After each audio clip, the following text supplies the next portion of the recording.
Ja, herzlich willkommen zu einer weiteren Ausgabe von L'Automobile de Pression. Heute geht es um Kleinbusse, nicht um diese Renault Estafette.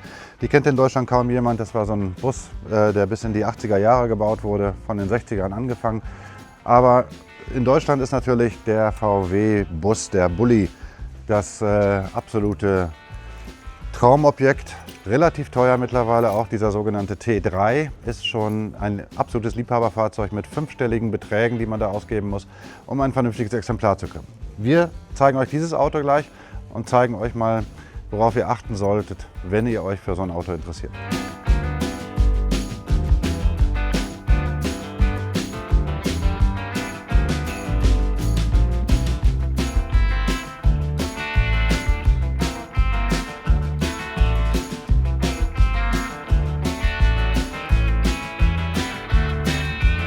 Ja, zunächst klugscheiße ich mal so ein bisschen über die Modellgeschichte des T3. Also es war, wie der Name schon sagt, die dritte Generation des VW-Busses, angefangen mit T1, T2 und dann dieser T3. Der kam meines Wissens 79 auf den Markt und erst nur mit luftgekühlten Heckmotoren. Das heißt, es war im Prinzip eine Weiterentwicklung des T2, aber schon damals war logisch, dass es irgendwann wassergekühlte Motoren geben wird und ab 81, 82 waren dann auch fast alle Motoren in diesem Bus wassergekühlt. Es gab dann sogar ab 81 einen Dieselmotor, den 54 PS 1,6 Liter, der im Bus nur 50 PS leistete, aus dem Golf damals. Ja, es war wie üblich bei VW so ein Baukastensystem. Eigentlich war dieses Fahrzeugkonzept damals schon überholt. Also Heckmotor und damit auch diese etwas begrenzte Lademöglichkeit durch diesen hohen Aufbau hier, das war alles nicht so richtig gut. Was man bei VW damals gemacht hat und worauf man auch stolz war, man hat die passive Sicherheit verbessert. Also vorne so ein Frontalcrash steckte er wesentlich besser durch Knautschzonen weg und durch ein gewisses Trägersystem als der T2. Ja, die Motoren des VW T3, das ist schon seine, wie ich finde, größte Schwachstelle. Im Prinzip gab es eigentlich keinen Motor, der richtig überzeugen konnte. Also die luftgekühlten Boxermotoren, 50 PS und 70 PS, waren im Prinzip blödsinnig, völlig veraltet zu der Zeit, schluckten wahnsinnig viel, Abgasnormen hielten sie auch nicht mehr ein. Dann gab es wassergekühlte Boxermotoren, angefangen meine ich von 60 PS bis 112 PS ohne Katalysator.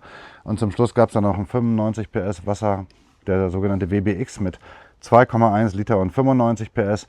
Die wurden also bis Modellende, das ist 91, 92, wurden die dann produziert und es gab 2 Dieselmotoren, genau genommen 3.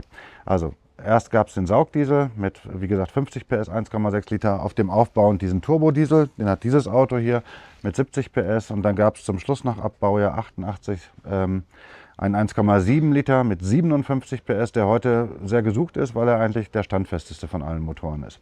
Genau, die Standfestigkeit der Motoren. Also kleine Motoren, die eigentlich im Pkw-Bereich sind, die mit diesem doch relativ schweren Auto immer ihre Mühe hatten.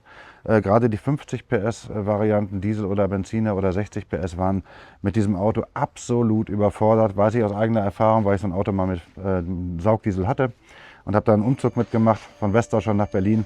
Es war das Grauen. Also jeder LKW hat dich überall überholt und sobald es irgendwo eine Steigung gab, hattest du mit so einem VW-Bus komplett verloren. Das ist heute wahrscheinlich noch viel, viel schlimmer, weil die LKW ja heute noch viel schneller geworden sind und viel stärker, gerade am Berg. Also es geht eigentlich los und das ist tatsächlich der bessere Motor, der 70 PS Turbodiesel. Der ist zu handeln, der verbraucht relativ wenig, ist auch jetzt dank H-Kennzeichen keine Hürde mehr, was Steuern und sowas angeht. Die meisten richtigen Freaks beim T3 schmeißen die ganzen VW-Motoren raus, beziehungsweise suchen sich bessere VW-Motoren aus späteren Passat-Modellen oder späteren Golf-Modellen, Benzinmotoren oder sogar Subaru-Modelle. Und es gab sogar eine Version mit einem Porsche 911-Motor, der über VW mal gebaut wurde und, glaube ich, in ganz kleiner Stückzahl sogar vertrieben wurde. Damit wollte man unterstreichen, dass der VW-Bus, der T3, eigentlich auch ein tolles Fahrwerk hatte. Ja, das ist sozusagen die Modellgeschichte. Es gab hier so ein paar Sachen, die für VW und für den Bus halt neu waren und die auch dieses Bus-Image und diesen Hype im Prinzip kreiert haben. Das war zunächst mal der Multivan. Das war so eine Mischung aus Camper und aber normaler Gebrauchsbus. Man hat also hinten eine Liegefläche gehabt, die man ruckzuck als Bett ausbauen konnte. Man konnte sich da so einen Kühlschrank mal mit reinsetzen lassen. Es gab das alles so als Sandwich-Bauweise und schon hatte man so im Prinzip einen Minicamper.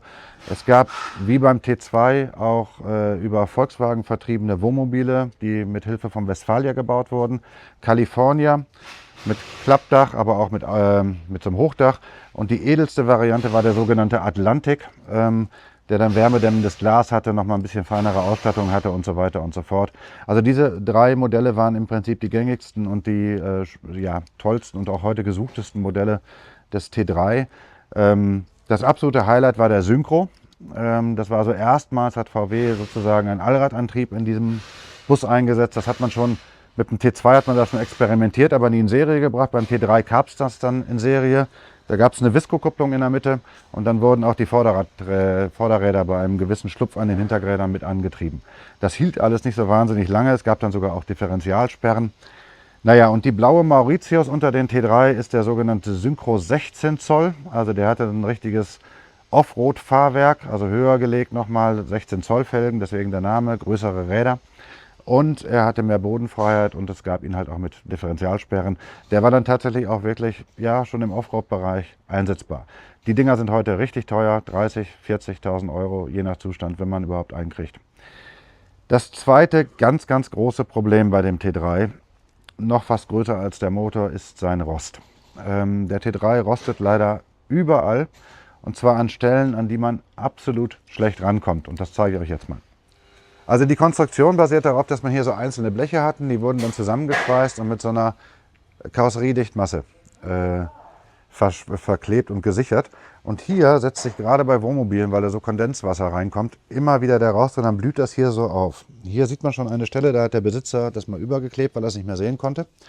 Hier blüht das auf, gerade an den Radläufen, die auch übrigens ganz oft so Ditcher haben, blüht es dann hier auf. Das ist bei dem alles noch ganz gut. Multivan hatten halt diesen Magnum, das war so ein Sondermodell, Multivan Magnum. Die hatten dann hier noch so Verkleidungen aus Kunststoff, die heute auch sehr, sehr viel Geld kosten, wenn wir sie haben wollen. Da gab es so Kunststoff, so Metallklammern drunter und da wurden die dran aufgehängt, die wurden dann hier reingenietet, da rostet es auch gerne. Immer wieder ist hier an der Einstiegleiste, hier am Tankeinfüllstutzen, auch so eine Naht, die wieder aufgeht. Da rostet er unglaublich gerne. Zweite Stelle, wo sie fast alle rosten, ist hier. Das ist bei diesen dicken Magnum-Stoßstangen schwer zu sehen. Ist hier so eine Falz, wo sich das Wasser immer ganz gerne hält. Da rosten sie an dieser Kante immer weg.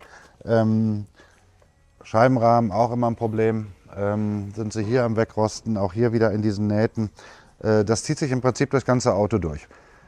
Das heißt, wenn ihr einen T3 sucht, werdet ihr in der Regel bestimmt keinen mehr finden, der original ist und rostfrei ist, sondern ihr werdet immer irgendwelche teilrestaurierten Fahrzeuge finden, die gemacht sind, meistens nicht gut oder dann richtig gut und dann kosten sie auch richtig viel Geld. Also achtet darauf, guckt auf diese Falzen, wo hat dieses Auto überall Rost. Guckt euch das wirklich ganz, ganz genau an. Zweite Problematik ist letzten Endes, dass dieses Auto, dadurch, dass es halt einen Heckmotor hat, einen wassergekühlten Heckmotor hat und den Kühler hier vorne vor, dafür gab es dann halt diesen zweiten Lüftungsschlitz. Daran erkennt man immer die ganzen Wasserboxer und die Dieselmotoren. Hier sitzt der Kühler und dann gehen meterweise Schläuche unten drunter zum Motor. Das ist natürlich eine Fehlerquelle, weil diese Schläuche laufen unterhalb des Autos durch und werden natürlich auch mit der Zeit rissig und so weiter. Das ist tatsächlich problematisch. Was absolut vorteilhaft ist an diesem Auto, ist die Ersatzteilversorgung. Also es gibt ganz, ganz viele Firmen, die was nachbauen. Man kriegt fast alles. Man kriegt auch sogar noch so Bezugsstoffe, die dieser Westfalia-Ausstattung nachgeahmt sind. Also das sind hier noch die Originalsitze mit diesen mit diesen Lehnen. Der Beifahrersitz war drehbar bei einigen Autos.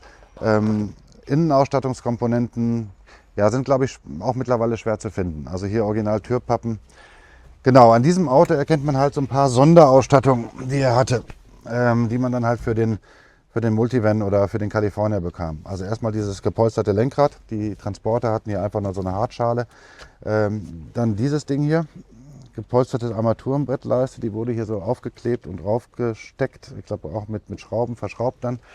Die gab es dann bei den höherwertigen, also Blue Star war so eine Variante, bei den Atlantik-Modellen war das ganze Armaturenbrett eingefasst mit so einer Kunststoffhaut. Das war eigentlich ganz schön. Handschuhfach, Sonderausstattung gab es nicht. Hier hat er so eine besondere Blende. Hier kam ein Sitzheizungsschalter rein. Es gab also tatsächlich auch Autos, die Sitzheizung hatten. In der Regel nur für den Fahrer. Da war dann hier so ein Rändelrad und dann konnte man hier die Sitzheizung anmachen. Die Turbo-Dieselmodelle erkennt ihr alle daran, dass dieser Mitteltopf, diese Mittelkonsole höher ist. Das liegt an der Schaltung. Das hat man irgendwie anders gemacht und dadurch hatte man hier so einen etwas höheren, eine höhere Mittelkonsole. Was dieses Auto auch hat, Multivan, sind zwei Heizungen, also eine für den Fond, also fürs hintere Abteil und eine für vorne, also zwei Gebläse sozusagen. Und noch eine ganze Menge mehr. Multivan hat natürlich einen richtig verkleideten Himmel, das ganze Auto war verkleidet, da konnte man in der Mitte so einen Tisch rausziehen. Das zeige ich euch jetzt mal.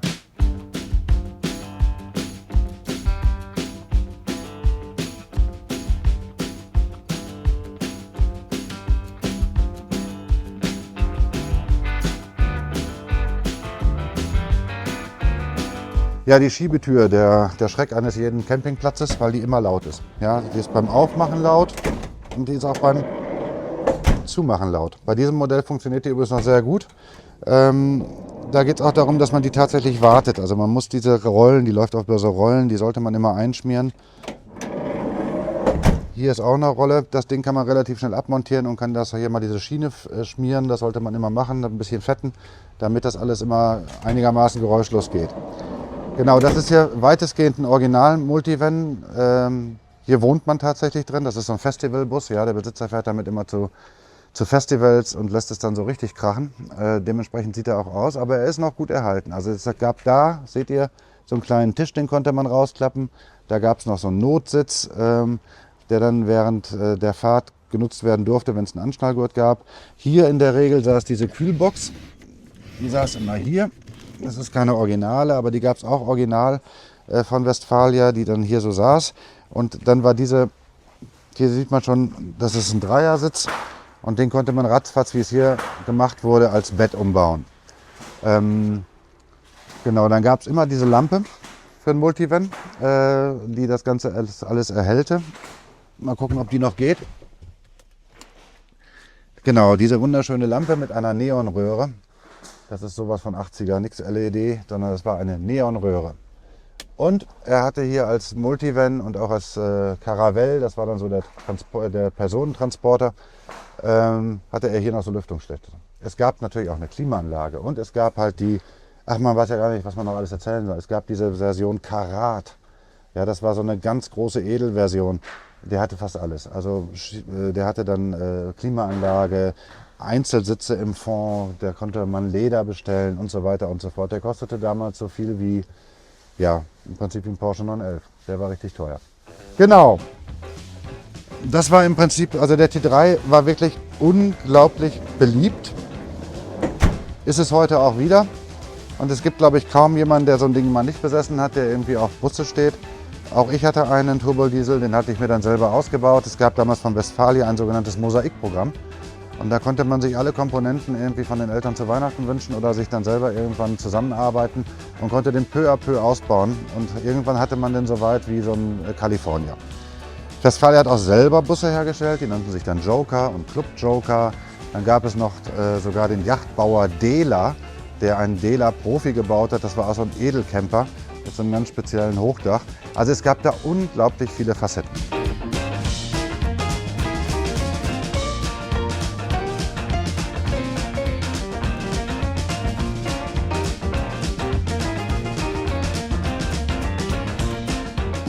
Hat er eine Wegfahrsperre? Hat er eine Wegfahrsperre? Macht er gar nichts. Genau, fahren tun wir es mit dem Auto nicht, weil mal wieder die Batterie leer ist. Er wird irgendwo Kriegsstrom haben, aber das weiß der Besitzer nur alleine. Und deswegen zeigen wir euch den heute einfach nur statisch. Was ich noch weiß aus eigener Erfahrung ist halt, dass der Motor, dadurch, dass er hinten liegt, immer etwas blöd zugänglich war. Das heißt, wenn man irgendwie ein Problem hatte, musste man alles rausräumen. Denn hier liegt jetzt, darunter unter dieser Klappe ist der Motor. So, und wenn man dann jetzt hier irgendwie ein Bett hatte oder Tische oder Stühle oder Gepäck oder so weiter, kam man nicht rein und konnte auch kein Öl kontrollieren. Das wusste auch VW und hat deswegen eine sogenannte Wartungsklappe gemacht. Ja, die war immer etwas blödsinnig. Also wenn man jetzt hier das Öl kontrollieren wollte, war meine Idee immer diesen Öldeckel abzuschrauben und den hier so zwischenzuklemmen, so damit die aufblieb. Und jetzt konnte man irgendwo in den Tiefen, damals hatte ich noch keine Brille, den Ölmessstab rausziehen. Der ist hier. Ich lasse das jetzt einfach, weil das hat mich damals schon genervt. So konnte man den dann rausziehen und den sich dann angucken und wieder Öl nachfüllen. Wenn ihr Busse seht, die hinten so schwarze Sprenkel haben, dann haben diese Motoren in der Regel Ölverlust und durch den Fahrtwind haut das Öl in Tröpfchen hinten an die Klappe. Also achtet auch darauf, wenn ihr euch einen Bus kauft, egal was für ein Motor drin ist. Wenn ihr hinten überall so Sprenkel habt und der Motor trotzdem trocken aussieht, hat dieses Auto ein Problem mit Ölverlust. Und da gibt es natürlich bei den unterschiedlichen Motorkonstruktionen, ob Diesel oder Wasserboxer oder luftgekühlt, ganz unterschiedliche Probleme, wo diese Autos undicht werden. Aber undicht sind sie im Prinzip fast alle. Also achtet drauf. Wie gesagt, die Motoren sind alle mit Vorsicht zu genießen, weil sie auch natürlich jetzt aufgrund des hohen Alters hohe Laufleistungen haben. Beste Motor war meines Erachtens der Turbodiesel und die allerbeste Variante sind halt tatsächlich die modernen VW-Motoren, die hier auch reinpassen. Es gibt auch ein paar Betriebe, die sich darauf spezialisiert haben, die umzubauen.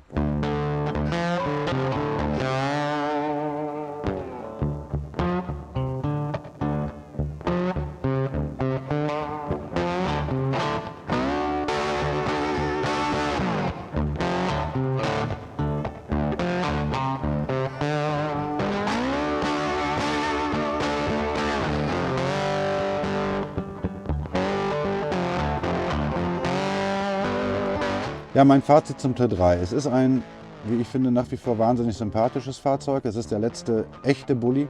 Also für richtige Bulli-Freaks ist halt ein T4 nichts und ein T5 auch nichts und T6, T7 auch nicht.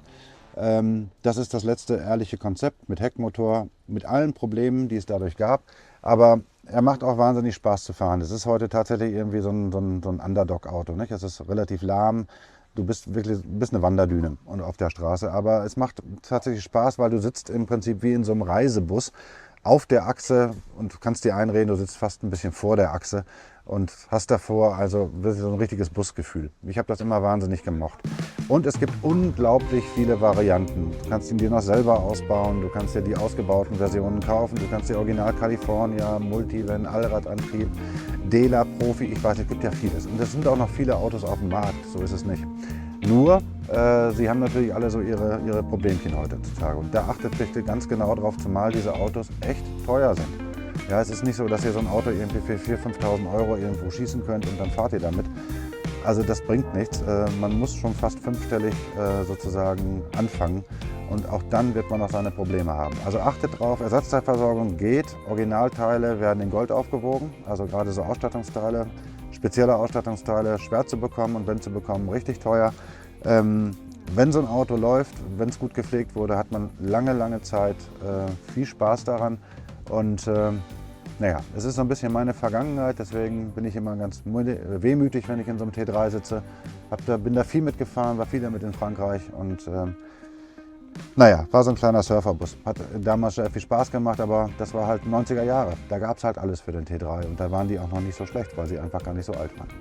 Genau, also T3 finde ich im Prinzip zwischen T1, T2 eigentlich die beste Variante, weil er dann doch verglichen alltagstauglich ist und mit dem Dieselmotor auch noch ja, einigermaßen wirtschaftlich zu fahren ist.